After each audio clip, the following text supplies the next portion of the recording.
대전 신협에서 현금 3,900만 원을 빼앗아 해외로 달아났던 이 강도 기억하시죠? 헬멧 쓰고 장갑 끼고 훔친 오토바이 2대 갈아타고 달아났고 신원을 빨리 특정하지 못해서 출국도 막지 못했었습니다. 그런데 한 달도 안 돼서 해외 도피 21일 만에 붙잡혔네요. 피해자는 40대 남성이었습니다. 수억 원의 도박빚 때문에 강도짓을 벌인 것으로 경찰이 추측했는데 재벌은 남 못 준다고 하죠. 붙잡힌 곳도 베트남에 있는 카지노에서였습니다. 강탈한 돈 3,900만 원은 모두 탕진한 것으로 알려졌습니다. 윤태인 기자의 보도입니다.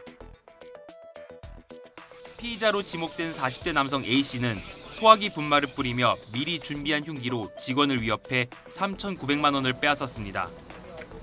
A씨는 범행 뒤 수사에 혼선을 주기 위해 지인의 차량과 택시를 이용하기도 했으며 CCTV가 없는 도로를 통해 경찰을 따돌린 뒤 훔친 오토바이 2대를 버리고 종적을 감췄습니다. 이동 동선이 워낙 복잡하고 길었고 이동 수단도 여러 개를 갈아하면서 이동을 했기 때문에 특정하는 데 좀 시간이 많이 걸렸습니다. 뒤늦게야 A씨가 베트남으로 출국했다는 것을 확인한 경찰은 인터폴에 적색 수배를 요청했습니다. 경찰은 카지노에서 A씨를 본 것 같다는 현지 한인의 제보를 받고 잠복 수사를 벌여온 것으로 알려졌습니다. A씨가 빼앗아 달아난 3,900만 원은 도박과 도주 비용으로 모두 탕진한 것으로 알려졌습니다. 경찰은 A씨가 수억 원의 도박빚을 져 범행한 것으로 보고 베트남 당국과 국내 송환 절차를 논의하고 있습니다. 분당 서현역 흉기 난동 피의자 최원종이 한 언론에 자필 편지를 보냈습니다. 구치소에서 한 달 있었거든요. 힘들고 괴롭다며 앞으로 몇십 년 더 해야 할 걸 생각하면 고문을 받는 기분이다 괴로움을 토로했습니다. 최원종의 난동으로 2명이 사망하고 12명이 부상을 당했습니다. 구치소 생활이 아무리 고문이라고 한들 피해자들이 평생 겪을 고통만 하겠습니까? 최원종은 현재 동부구치소에 수감돼 있습니다. 지난 1일 피해를 입은 모든 분께 드리는 사과문이라는 제목의 자필 편지가 한 언론사를 통해서 공개됐습니다. 최원종이 보낸 편지로 추정됩니다. 편지에는 구구절절 자신의 성장 배경과 범행 동기 등에 대해서 해명했습니다. 대인관계가 어려웠다, 불특정 다수의 스토킹을 당했다, 이런 주장은 많이 알려져 있었죠. 범행을 후회한다는 내용도 있었습니다. 구치소에서 한 달 있었는데도 힘들고 괴롭다. 몇십 년 더 해야 할 걸 생각하면 정신이 무너지는 것 같고 고문을 받는 기분이다. 글쎄요, 피해자와 가족들이 지옥 속에 살고 있는 걸 생각하면 최원종이 겪는 생활은 고문 축에도 묶일 텐데요. 최원종의 편지를 본 전문가들은 이구동성으로 가명에 관심을 둔 행위라고 지적했습니다. 편지 내용이 거짓말과 뒤섞여서 법원 판결에 미칠 영향은 없을 것이다. 어떤 내용을 적는 게 본인에게 유리한지 분명히 알고 자기 방어를 하고 있다. 영웅 심리가 담긴 과대망상이다. 승재현 한국형사본부정책연구원 선임연구위원, 이수정 경기대 범죄심리학 교수, 배상훈 프로파일러 모두 큰 의미를 두지 않았습니다. 검찰 역시도 심신미약 상태는 아니었다고 보고 있습니다. 상당한 학업 능력과 컴퓨터 프로그래밍 능력을 보유하며 가상화폐와 주식 투자도 했던 최원종이 범행 전에 심신미약 감경 등의 내용을 검색했던 점을 근거로 내세웠죠. 구치소 생활이 괴로워서 그나마 다행입니다. 망상을 벗어나 자신이 저지른 현실을 직시하면서 평생 숙주의 시간으로 죗값을 치르길 바랍니다. 화면상으로는 어두워서 잘 보이지 않습니다만 칠흑처럼 컴컴한 바다에 50대 여성이 빠졌습니다. 해양경찰관은 무조건 구하겠다는 일념 하나로 맨몸으로 뛰어들었습니다. 그렇게 홀로 400m를 헤엄쳤습니다. 안전장비를 입을 시간도 하다못해서 오리발을 끼울 시간도 없었습니다. 그 초를 다투는 사투의 시간 틈으로 몸을 던진 경찰관, 울산 해양경찰서 소속의 박철수 경사님이세요. 여성을 구해낸 뒤 탈수로 입원했는데요. 희생정신에 감사드리고 무엇보다 쾌차하십시오. 저희가 박 경사의 목소리를 직접 들어봤습니다. 우종훈 기자입니다. 깜깜한 바다, 물에 빠진 여성을 이끌고 해양경찰관이 헤엄쳐 나옵니다.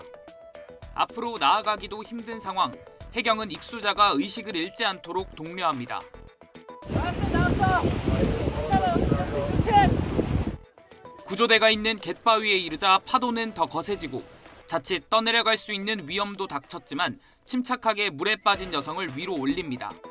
박 경사는 수심이 얕아 구조 선박이 접근할 수 없는 상황에서 물에 빠진 여성이 점점 시야에서 사라지자 안전장구를 갖출 틈도 없이 뛰어들었습니다. 구조 작업을 마치고 탈진으로 입원한 박 경사는 여성이 안전하게 구조된 사실이 무엇보다 기쁘다고 말합니다. 다행히 진짜 정말 다행히 이제 물에 빠지신 이분께서 건강상에도 문제가 없다고 하니 그게 정말 다행인 것 같습니다. 공사가 한창인 건물이 있습니다. 삐쭉삐쭉 솟은 철근에 아직 좀 마르지 않은 것처럼 보이는 이제 콘크리트까지. 참 멀리서 보면 건물이 지어지는 중이구나 싶은데요. 4층을 5층으로 올리는 증축 공사 중입니다. 그리고 이 밑으로는 1,000명이 넘는 학생들이 수업을 받고 있습니다. 4년 전에 한 번 증축했는데 학생 수가 넘쳐서 한 번 더 묻고 더블로 가는 중입니다. 지금 보시는 이 사진이 학교 안에서 학생들이 바라보는 학교 밖의 풍경입니다.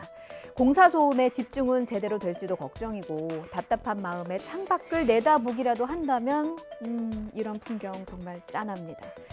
공사 중에 자재가 떨어져서 유리창이 깨지고 비가 오면 물이 샌답니다. 학생들의 안전 이대로 괜찮은지 묻고 싶은데요. 학교와 교육당국은 안전에 문제 없다. 증축은 불가피했다는 입장입니다. 임혜진 기자입니다. 경기 평택 청북 신도시에 있는 중학교입니다. 학교 건물이 온통 철제 구조물로 둘러싸인 가운데 꼭대기층에서는 작업이 한창입니다. 나아가 오는 2025년엔 학생이 200명 가까이 더 늘어날 거란 예측도 나옵니다. 공사는 최소 내년 2월까지 이어지는데 그때까지 1,000명 넘는 학생들은 공사장 아래에서 수업을 받아야 합니다. 뭔가 뭐가 들들들들들 하고 막 교실이 약간 흔들리는 것 같은 기분이 들고 뭔가 이렇게 느낌에는 이 앞에 있는 아파트보다 우리가 약간 기울어진 느낌이 들어. 학부모들은 학교와 교육청의 안전 조치와 안내가 부족하다고 분통을 터뜨립니다. 또 인근 삼성전자 공장 건설이 시작된 지난 2015년을 기점으로 학생 수 증가가 불보듯 뻔했지만 대비가 부실했다고도 지적합니다. 인근 학교가 있어서 그 학교가 좀 멀다 보니 거기가 폐교 위기까지 갔었던 학교인데 일시적인 과밀화 해소로 그냥 그쪽에다가 학교 이제 아이들이 통학할 수 있는 버스를 이제 그러니까 뭐 일시적으로 1년이든 뭐 이거를 해서 그러면 그거를 좀 해소를 하고. 학교 측은 공사 발주부터 관리 감독을 모두 교육청이 맡는다면서도 교사들이 수시로 안전지도를 하고 있다고 밝혔습니다. 저는 일과 중에 학년별 안전지도를 지금 하고 있는데 07시 30분부터 09시까지 학교장, 교감, 학생안전부장 여기서 안전사고 발생 위험 요소 확인을 해서 매일 순찰을 실시하고 있고요. 교육청도 방수포를 씌우는 등 노력했는데도 누수가 생긴 건 유감이지만 공사는 안전하게 이뤄지고 있다는 입장입니다. 또 예상보다 학생 수가 2배 넘게 유입됐는데 2027년 이후로는 다시 감소해 학교를 새로 지을 수는 없고 학교 용지도 없어 증축이 불가피하다고 설명합니다. 민원이 잇따르자 소음이 심한 일부 작업은 휴일에 하기로 했습니다.